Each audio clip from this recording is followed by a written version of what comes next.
Hey, welcome back, everyone. It's Maureen and Alexis, the Goal Set Coach, and today is our corner office chats. It's Thursday, every 2:15 Eastern. We are on talking about what's happening in that corner office, what's being talked about, what skills do we need to add into our leadership. And so in today's corner office chat, we're talking about the importance of learning public speaking skills and how it's important not only in your professional life, but it can also be in your personal life, how you serve in your community, how you're connecting with people over Zoom, or even in your relationships that you may have. So that's what we're going to talk about. We're going to give you a little bit of a few tips. So let's get started. Alexis. Absolutely. And, when we talk about public speaking, of course, this could be addressing a large crowd, but it also could just be addressing, the people on your team or in a boardroom, right? Public speaking, anybody more than one, otherwise that's a one-on-one conversation. So whenever you are, have the opportunity to share a message, you want to, remember a few key things so that you can make that communication as memorable as possible, make sure that your message is being received as you intend it. And depending on what the conversation is about, you want to make sure that you leave your audience with a particular feeling of the experience. Mm-hmm. So, I talk a lot about public speaking. I actually teach part of this in one of my courses in the college. We talk a lot about it, and it always comes up as this is the one thing that so many people struggle with.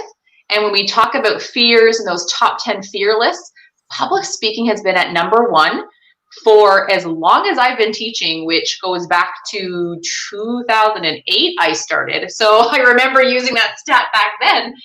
It's one of those fears that a lot of people have. So, even above snakes, if you believe it, talking in front of a crowd is really, really challenging. But if you're a leader, if you're in a position where you have a message that you want to deliver, it's really important that you take a little bit of time and prepare yourself, educate yourself on kind of what makes a good public speaker, what gets people engaged. So we're going to talk a bit about that today and give you some tips that you can use the next time you're speaking in front of people. So the first one I want to talk about is the nervousness, that queasy stomach, the sweaty palms, the racing heartbeat. This is all normal. Even seasoned professional public speakers still have the adrenaline surge just before they walk on stage. So I want you to know that it is absolutely normal if you have that every single time before you have to address a group. Okay, here's the mindset kind of, I don't even say it's a tip, but it's just a piece that I think is really, really helpful. And our brains are so powerful. Anything we think becomes our reality. So one really quick way of kind of quieting the nervous system a little bit is how you think about that feeling, that nervous feeling, that nervous energy. And if you say to yourself, oh my gosh, I hope I don't forget my speech. I hope I don't mess up. I hope, all of these things, I hope I don't fail in some massive way. Instead, you say these feelings, I'm really excited to share this message. I'm so excited to address my team in this way. I'm so excited to, what I have to say is really important, is going to help people. So when you reframe that in your mind, that's the first step. You'll still feel those feelings, but the way that you think about it is going to shift the energy that you're going to bring onto the stage, into the boardroom, in front of your friends, in front of your community, whatever situation that you're in. Exactly right. Because I know that's what gets me really present in my speaking, is that we have a message and people need to hear it. And the right people who need to hear it will be able to engage and hear it and find value in it. Even in corporate America, when you have to get up in front of global or many people to speak, there's something that needs to be spoken, that needs to be heard. Otherwise, if you're standing in the back, and if you're one of those that are, well, maybe it sounds dumb, or nobody's going to hear me anyway, or that's above my pay grade, that, you have to get that thought out of your mind. That's your limiting belief that's true, right? It's not actually true. when you start to step beyond that and start speaking, even if it was something that maybe other people already knew about, but you didn't, just say, guys, I may have missed this already if you guys had talked about it. But what about, have we looked at this? If you have, but I just want to make sure, did we look at this? Because that's a question I am left with. Because the leader's responsibility is to make sure that when they're communicating with everyone, giving that public speaking, that they're leaving people not necessarily with too many questions, right? That they're really answering everything, that there's value. So you want to be making sure that even on the flip side, that you're engaging with the speaker as well. So it's an excellent way to know that it's important what you have to say. People want to hear it. And if it's not relevant, it's not relevant. You just move on. Yeah. But get connected to your message. That connection and that emotion that you place in your message is going to carry you through the experience of delivering it. Awesome. The second thing I want to share is really, if you're in a position where you are addressing a group, if you are, talking to your team or from the stage, you want to know your audience, whether that's 5 people or 500. You want to do your very best to understand what their needs are. Why are they showing up to hear you speak?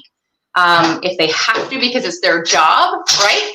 You're going to approach that conversation in one way. If they've paid to see you speak about a particular topic, that's a completely different conversation. So understanding who your audience is and being able to tailor that message to them. Now, this can be challenging if you have a lot of different people in your audience. But one thing that I've learned from my teaching career is that people have different learning styles. And if you're sharing a message for any length of time, chances are you're probably teaching them something. You're teaching them information that they didn't know before. So you want to be really aware of the different learning styles. Some people are very visual. Some people are more auditory. Some people connect on emotion, which is called kinesthetic. So you want to, if you don't know your audience really well, or if it's really, really large, you want to try and incorporate those different aspects so that throughout your speech or your talk, everyone's getting a chance to connect. So when I say visual, whether that is something that you have maybe on a PowerPoint or something like that, or maybe you have a prop if it's relevant, maybe you have a product if it's relevant. And if not, being aware of the words that you use. So visual people, just like it sounds, they like to see things, but you also want to try and paint that picture and using very visually descriptive words. If, an actual physical item is not relevant or it's not appropriate. Auditory people, right? They're better listeners. Okay. So you want to make sure that your message is very clear, so they're not having to jump around into the conversation. And then kinesthetic, attach or connect with emotion. So maybe you share a story, and I would suggest this in almost any talk, any speech, that you bring in some sort of storytelling, because it is part of our human nature to enjoy storytelling, to get lost in storytelling. So if you have a relevant story that you can share, do so, right? Maybe you shape your whole talk in one story. Okay? So know your audience and recognize that it's about them, right? It's not about you, because you could have the greatest message in the world, but if it's not delivered properly and if it's not received, then it doesn't matter. It's the best, kept secret for yourself, right? Mm-hmm. So you want to make sure that you're able to connect with your audience. Yeah, knowing your audience is really, really important.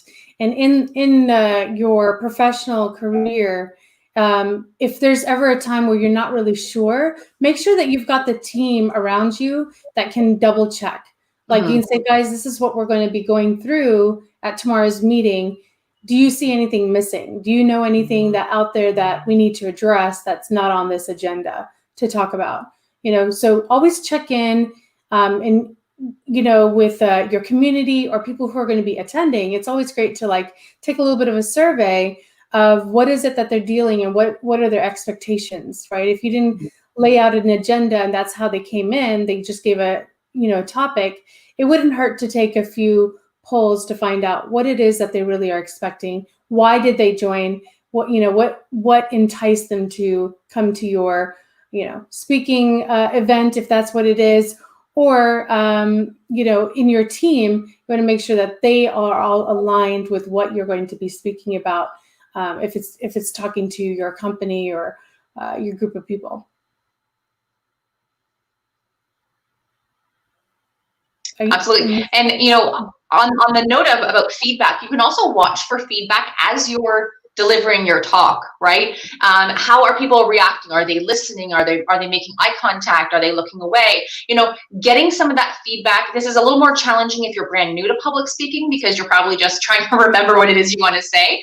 But as you become a little bit more comfortable, you can watch for that feedback and adapt. So as a lot of you know, I'm a college professor as well. So I sometimes have a class of 30. I sometimes have a class of 100 and 150, 160. So I know the challenge really well of trying to keep tabs on everybody. But if I see people are really not engaged, or I go down a particular route and, people aren't answering the questions, it's kind of one of those, Bueller, like anybody here, you need to be able to change tactics. Right? Maybe you pause and start a discussion. Maybe you ask a question. Maybe you have something, an interesting picture or a stat or something that you can whip out.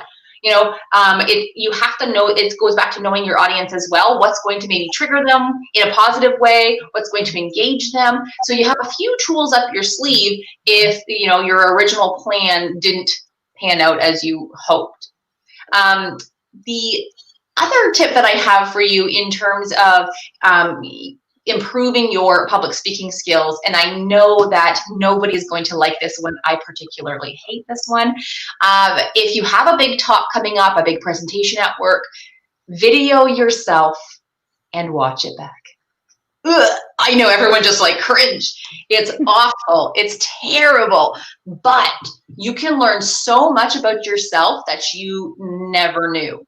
There are these things called tag words, right? Things that are repetitive that we say. I already know mine is right. I say right all the time. And when I'm aware of it, that's all I can hear. And some people never become aware of their specific tag word. So you want to make sure that you give, or ask your family, ask your friends, if you rehearse your talk, was there anything that stuck out as super repetitive? I know I remember back being a student myself, and we had this one professor that always said, and it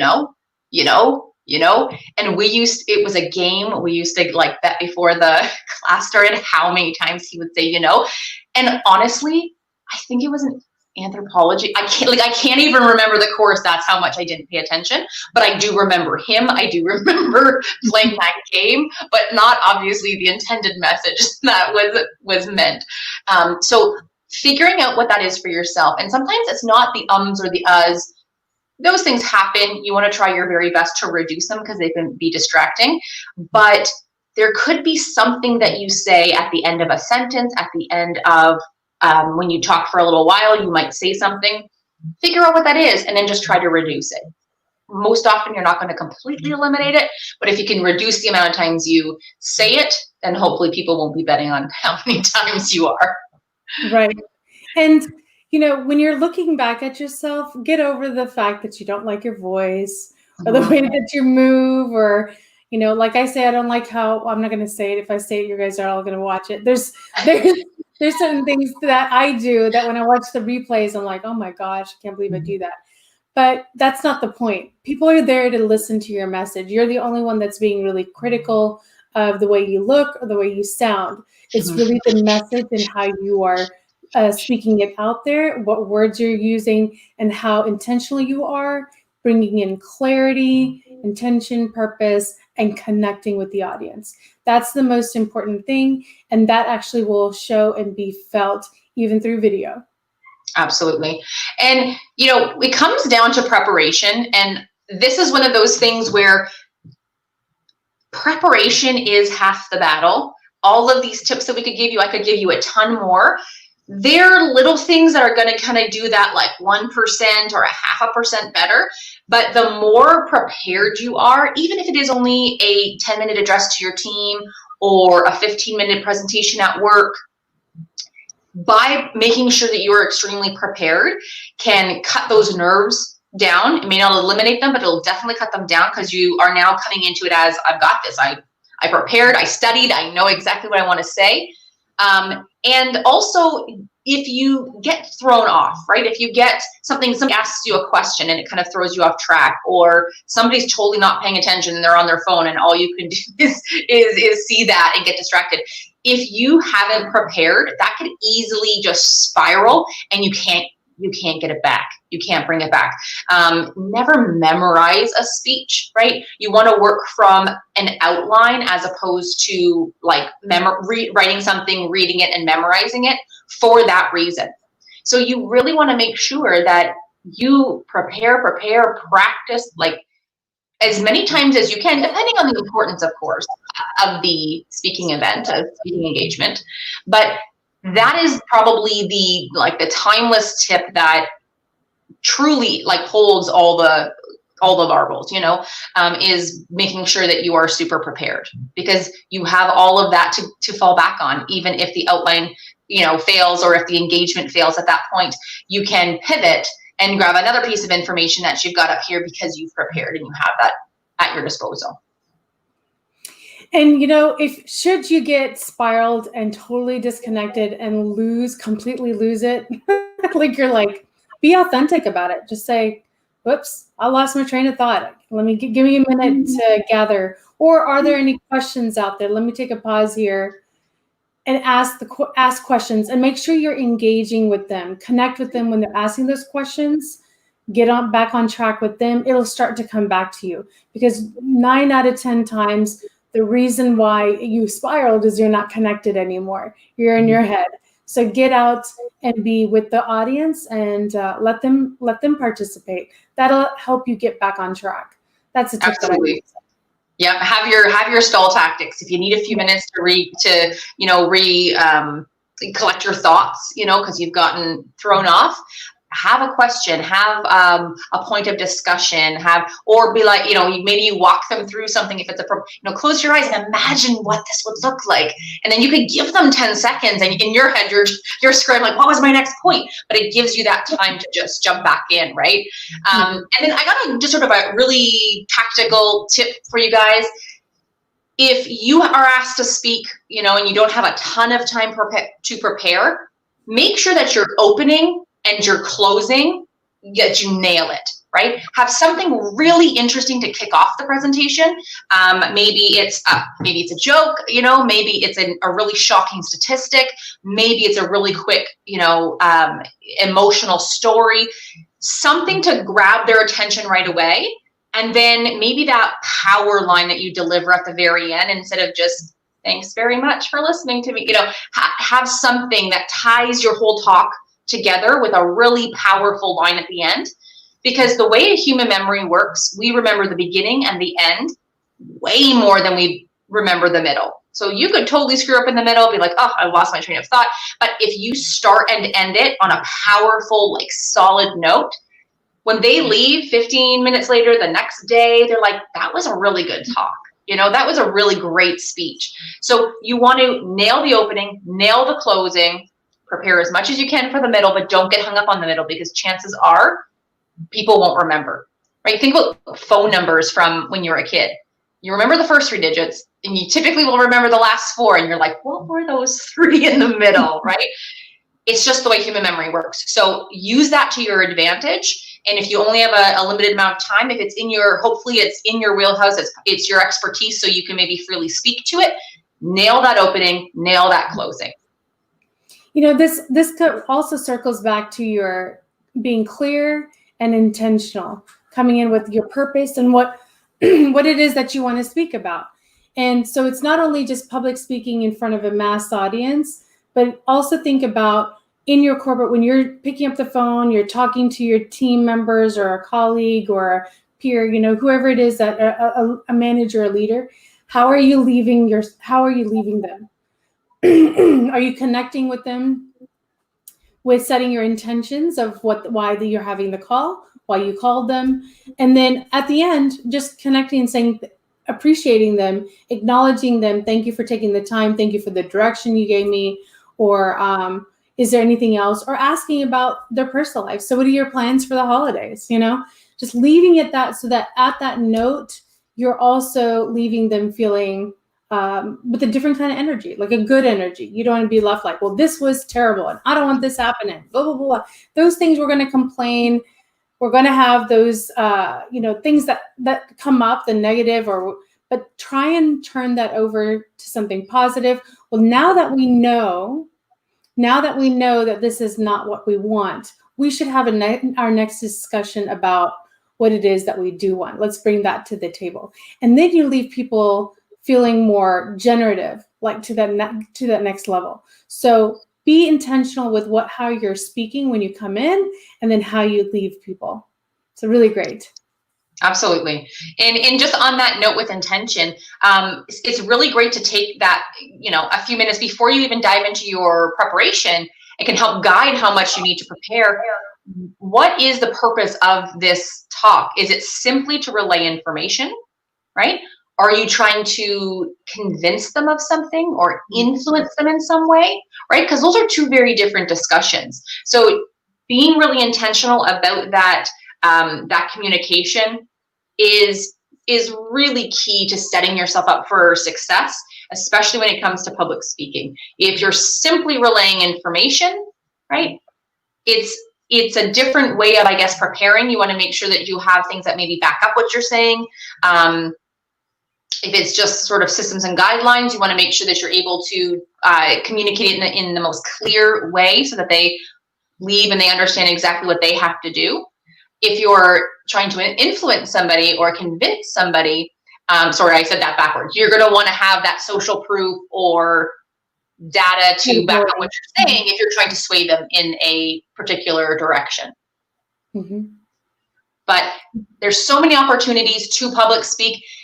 You may think I don't have to do that. I'm not a speaker, but think of the opportunities that maybe you have in your career, the things that maybe you want to get into, right? With social media, if you're doing stories, if you're doing reels, if you're going live on LinkedIn or on Facebook, that's public speaking, right? Right now, Mm-hmm. Maureen and I are public speaking. So you want to try and create that moment, whether it's 5 minutes or whether it's an hour. You want to prepare, make sure you are clear with your message, and understand how you can connect with your audience in the best way possible. Really great. So in conclusion, as we wrap it up, we want to leave you with the tips on how to handle when you're nervous. The second one was how to handle your nerves, right? Speaking to understanding your audience, right? Making sure that you are connecting on those different levels. Yeah. Understanding why you're giving this speech in the first place. And I'm going to just end it on for, this is that bring in your own personality. If you're the type of person who is going to be doing more and more public speaking, figure out how you want to be seen, how you want to be remembered, and make that part of your signature presentation, right? Mm-hmm. So that people know what to expect. And when they know what to expect, oftentimes they're not looking at all these different things, all the lights and the smoke. They know exactly what they're going to expect, and they're focusing more on the message. Awesome. So if you had any questions around public speaking, or if anything resonated with you here, when you watch the replay, let us know, put #replay. Let us know that what really was a great tip that you're going to take on for the next time you're speaking. And also check us out. You can find us at goalsetcoach.com. You can follow us on Instagram at goalsetcoach. We also have our group. If you're not already in a group and watching this, our group is the Facebook group is the Goal Set Group. You can also find us on LinkedIn. We're pretty much everywhere, guys. So just look up Goal Set Coach or Goal Set Group. You will find us. Or even we have one group that's called the Limitless Leaders with the Goal Set Group. So find us. We're on Facebook, Instagram. We've got our podcast. We've got LinkedIn. I don't know. We probably have a little bit more things, and it's gone blank. And you can check out our website as well. We run several workshops, a couple of workshops every 3 to 6 weeks. And we also are here every Thursday at 2:15 talking about corner office chats, what's being actually talked about in the corner office that they want to make an impact. You know, what are those CEOs talking about? What is it that they're dealing with, and how they can help their teams and their leaders. So that's what we bring with you here. All right, really great. Thank you so much, Alexis. No problem. Pleasure. All right, take care, guys.